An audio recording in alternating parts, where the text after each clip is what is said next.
Hello everyone. Today I'll be discussing about cruelty, a ground of divorce. I know the subject is very sensitive, but I believe that these sensitive topics should be taken up for discussion. First, I'll go forward with the introduction, then what is cruelty, then different kinds of cruelty, important cases regarding cruelty, then I'll be concluding my lecture.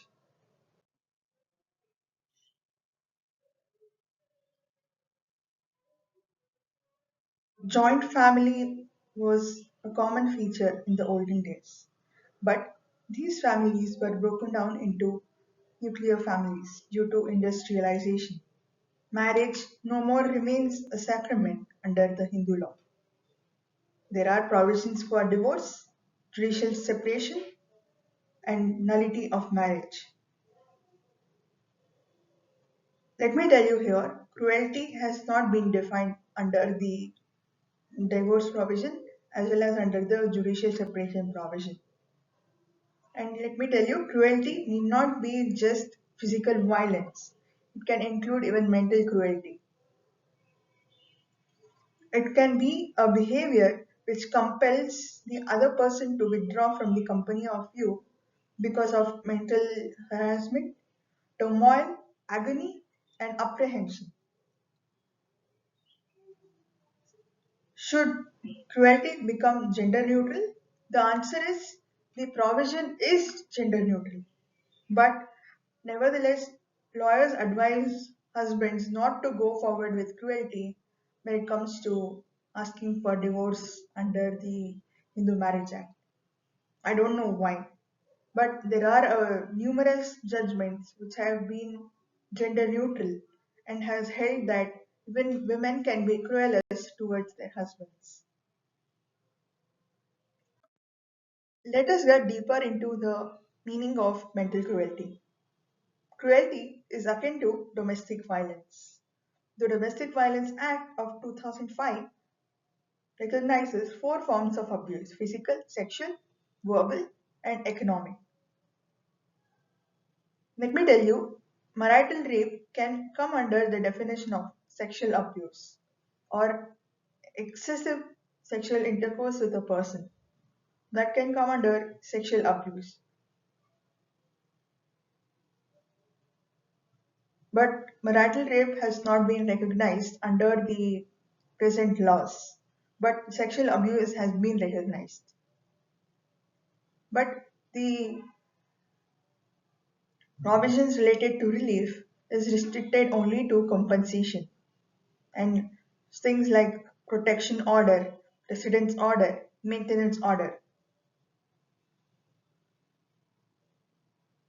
Economic abuse means dowry demand. Section 498 deals exclusively with dowry harassment. Mental cruelty cannot be determined, but it depends on the facts and circumstances of each case. Some of the cases of mental cruelty are giving a false complaint or dowry harassment case, creating a ruckus in the workplace of a spouse, threatening to end one's life also falls under the definition of mental cruelty. Cruelty, in general parlance, refers to a conduct which is dangerous to life, limb, and health, mental or bodily, which leads to apprehension in the mind of the spouse on whom the abuse is meted out. How to establish legal cruelty? To establish legal cruelty, it is not necessary that physical violence should be used. Continuous ill treatment, cessation of matrimonial intercourse, studied neglect, and indifference on the part of the husband are all factors which may undermine the health of wife.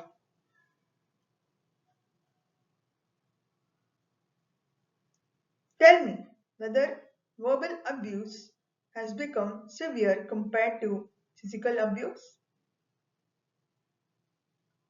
Verbal abuses is mentally very agonizing and it induces a sort of retardation in the general walk of life.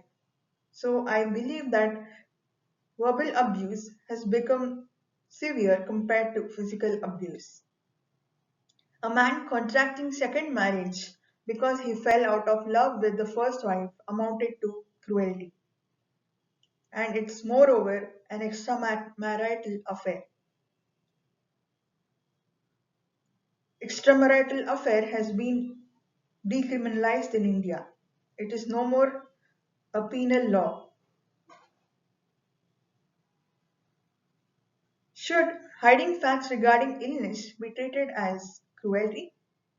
The answer is this ground has not been recognized under the ambit of cruelty yet, but when it comes to nullity of marriage, hiding facts regarding illness can be one of the grounds for claiming null and void.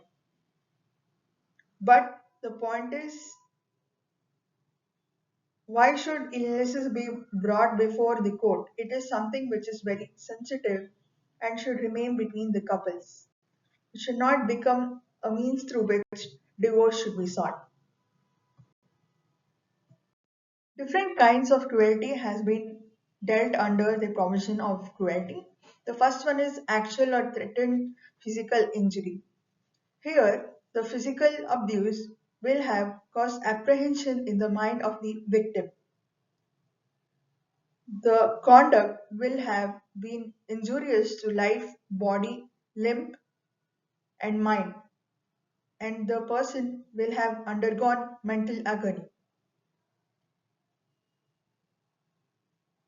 The second type of cruelty is verbal abuse or insults. As I had told earlier, verbal abuse will induce a sort of mental retardness, and mentally the person will be very hurt. Excessive sexual intercourse. Let me tell you here, refusal for sexual intercourse is itself a kind of cruelty, according to the Indian laws. In Shankar Prasad versus Mahavi, the court held that where the wife has been refusing to go forward with sexual intercourse without any reasonable justification amounted to legal cruelty. But as matured individuals, do you think refusal for sexual intercourse should be recognized as cruelty? Because there is much more things in married life like companionship and mutual respect and support and a lot more other things. Do let me know in the comments what are your opinions regarding it. And neglect. Neglect is also one of the other kinds of cruelty recognized. It where the conduct of the husband is so cold and neglectful that it affected the life of the wife and it was continuous in nature amounted to cruelty. Tell me whether venereal diseases should be disclosed or not. It should definitely be disclosed. If they are not disclosed, then that would amount to nullity of marriage.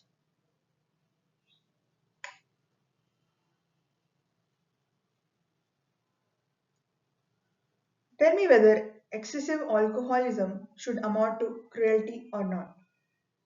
Alcoholism coupled with physical violence is a threat to the life of the spouse or the wife.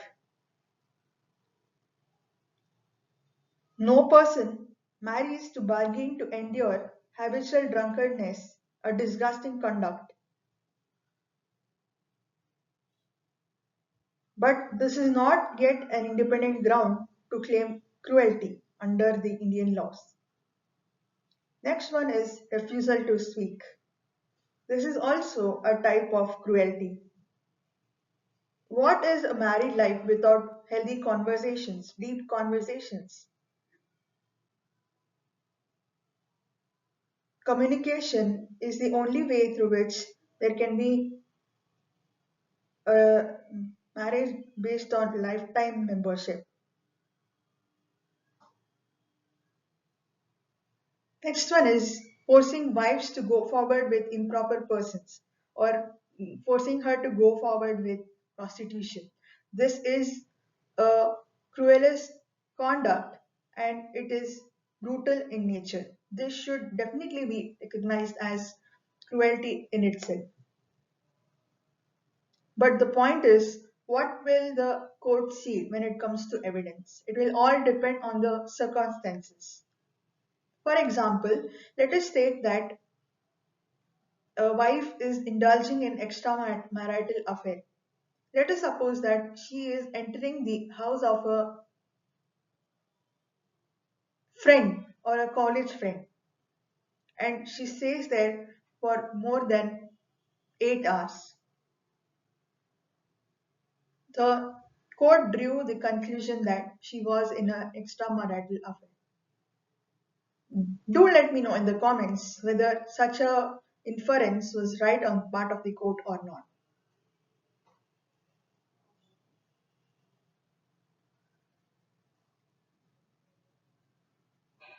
Immorality allegation by each other or the spouse.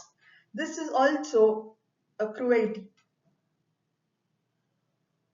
Usually, the wife will have alleged that the husband would have been in an extramarital affair, but that is not true. Then such circumstances come under mental cruelty.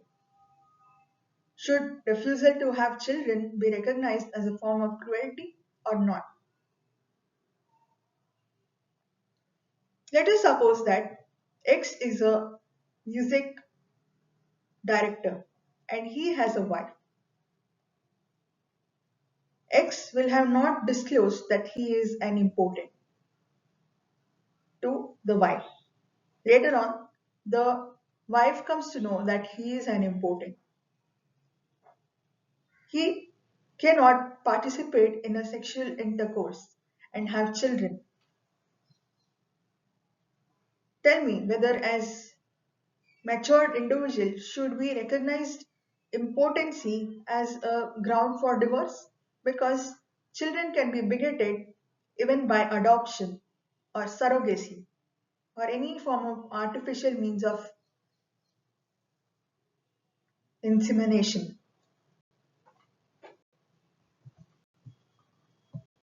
I'll now discuss the important cases regarding cruelty. The first one is Dastani versus Dastani. This is a landmark case regarding cruelty. Cruelty is no more women centric, it is gender neutral.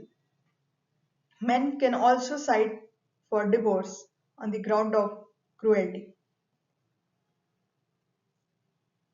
In this case, the wife would constantly threaten that she would end her life and state that she would make the husband lose the job and would drop chili powder on the tongue of the infant child and she would mercilessly beat the child.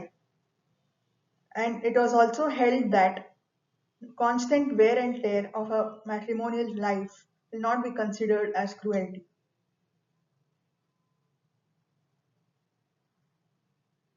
The way the spouse treat their children also determine mental cruelty. Children should feel that their parents are their friends. Today's world is a competitive world. A childhood need not be filled with traumatized episodes.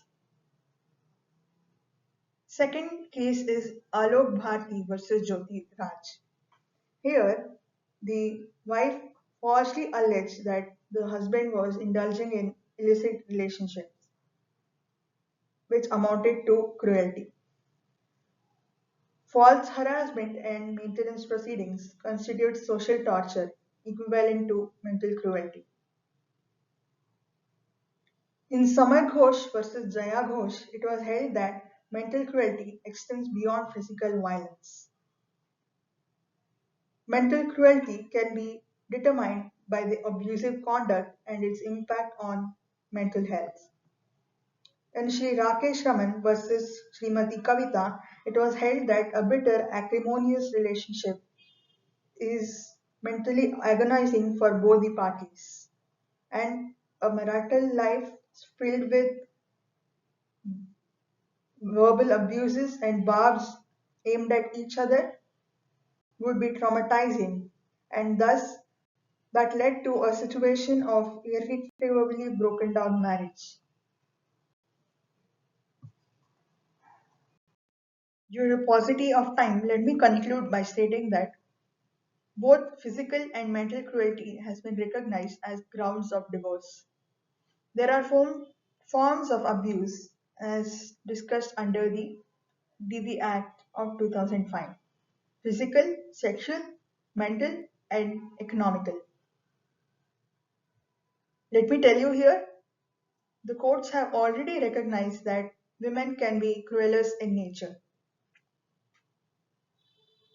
Domestic violence provisions, unfortunately, are not gender neutral. There are talks that these provisions should be made gender neutral. But let me tell you, if not domestic violence, a husband can claim divorce on the ground of mental cruelty, and that has been recognized by the various judgments discussed before. Do let me know in the comments the answers to the questions asked. And thank you for listening to my lecture. It is one of the most contemporary and hot topic that has had to be discussed.